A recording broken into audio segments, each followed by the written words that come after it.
Meu nome é Nathalie Lúcia, sou estudante do 8º período de paisagismo na Escola de Belas Artes e, apesar disso, eu estou trabalhando em uma linha de pesquisa de iniciação científica junto ao GRUSC, que é o grupo de pesquisa sobre reestruturação urbana e centralidade, que reúne pesquisadores da área de geografia urbana e sim, a pesquisa nasce no âmbito do Departamento de Geografia e do CCMN, mas tem todo um diálogo interdisciplinar com as áreas de paisagismo e mesmo arquitetura e urbanismo.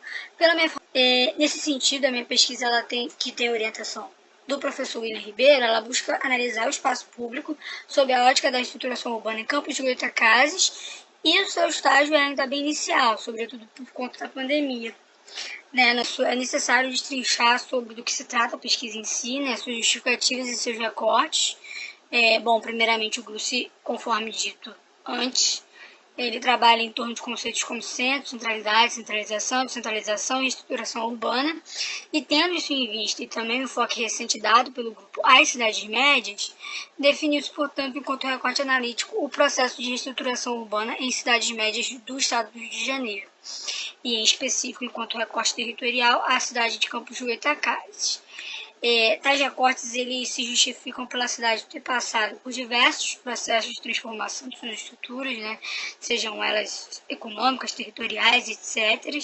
19 e 20, a cidade teve a indústria sucroalcooleira como base econômica até perder o mercado nacional na década de 1950, com o fechamento das suas usinas por impasses de produtividade e gestão. Após isso, a cidade transcorreu um forte período de crise e lá nos anos 1980 houve um grande fluxo migratório à cidade por conta das atividades petrolíferas.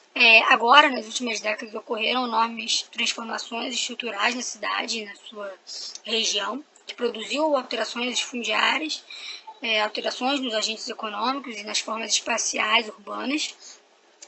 Todas essas alterações elas favoreceram o processo de reestruturação urbana em Campos de Goytacazes, pois essa passou a ser produzida com dinâmicas na direção à policentralidade e da inclusão de shopping centers e loteamentos de condomínios fechados.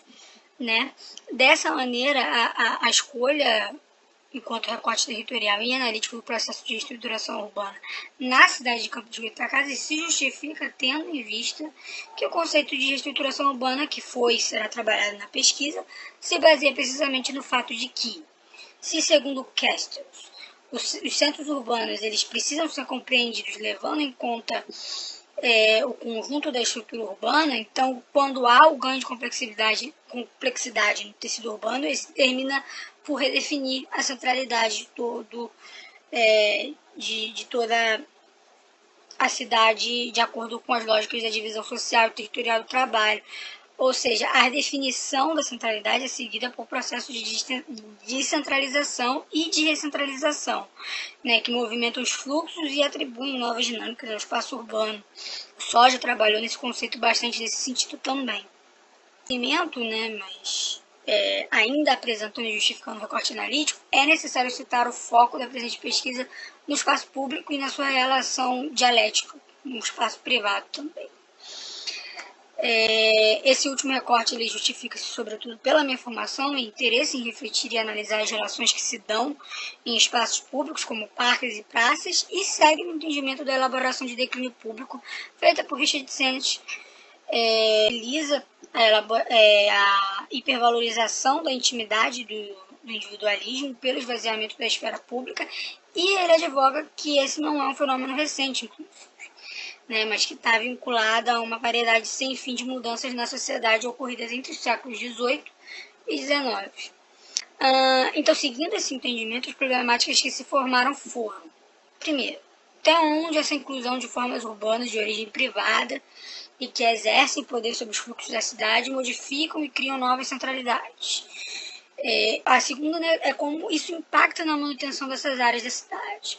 A terceira é como a sociabilidade dos moradores se dá mediante a isso, se há preferência pelo espaço privado em detrimento do público, se não, por quê.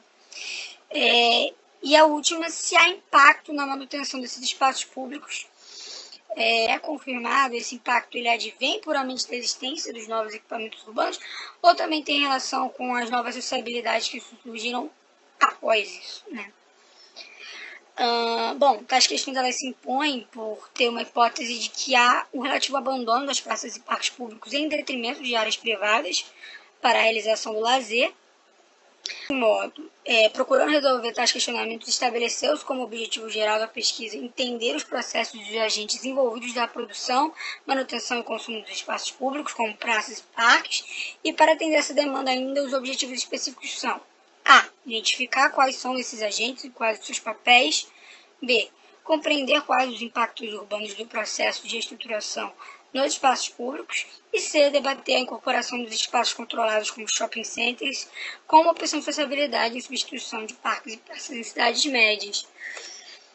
Para alcançar as possíveis respostas e a confirmação ou não dessa hipótese, foram adotados enquanto procedimentos metodológicos a pesquisa minuciosa de literatura especializada que versasse sobre os conceitos principais que a pesquisa aborda, como centro, centralidade, estruturação urbana, sociabilidade, etc., bem como literatura histórica e documental a respeito da cidade de Campos dos Goytacazes mesmo, em específico. E ainda nessa linha houve também um levantamento na legislação da cidade. Além disso, foram realizados reuniões também e debates semanais a respeito da leitura dessa bibliografia com o orientador e com todo o restante do grupo de pesquisa. Juntamente a isso, foi produzido um questionário sobre a finalidade de aplicar entrevistas de maneira remota por conta da pandemia em moradores de Campos dos Goytacazes e em um segundo momento da pesquisa. A gente já aqui, por exemplo, é um print dessas reuniões em que a gente se encontrou com a professora Elis de Araújo Miranda, que é professora da UF, formada em Geografia, doutora em Planejamento Urbano e Regional, e ao lado tem um print de uma parte de um questionário elaborado, que é bem maior, inclusive. Bom, por se tratar de uma pesquisa em estágio ainda muito inicial, e ainda em fase essencialmente teórica, já se preparando para uma fase empírica mais à frente, os resultados são também ainda dentro de uma perspectiva teórica e bastante parciais, claro. Então, mas, no entanto, é possível dizer que sim, tendo como base toda a literatura e legislação levantada, a hipótese proposta antes, está de certa maneira correta, de que praças e parques de Campos dos Goytacazes sofreram com certo abandono por conta do surgimento de novas centralidades e inclusão de novas estruturas como o shopping center. E essas afirmações elas podem ser confirmadas no presente mapa, organizado por Carolina Cidade e Aline Santana em um artigo de 2016 que falava sobre praças e campos de Goytacazes. Como pode-se observar, as praças com maior manutenção elas se encontram em setores onde o preço do solo é bem mais caro e onde possui mais oferta de serviços, e isso inclui a presença de shoppings. Então, essas áreas elas são privilegiadas pelas redefinições de fluxos. Ainda há um elemento surpreso nessa relação, que é a sociabilidade dos moradores. Não é só a descentralização e o surgimento de novas áreas que exercem centralidade, que por si só define quais áreas públicas são mais ou menos cuidadas pelos agentes públicos.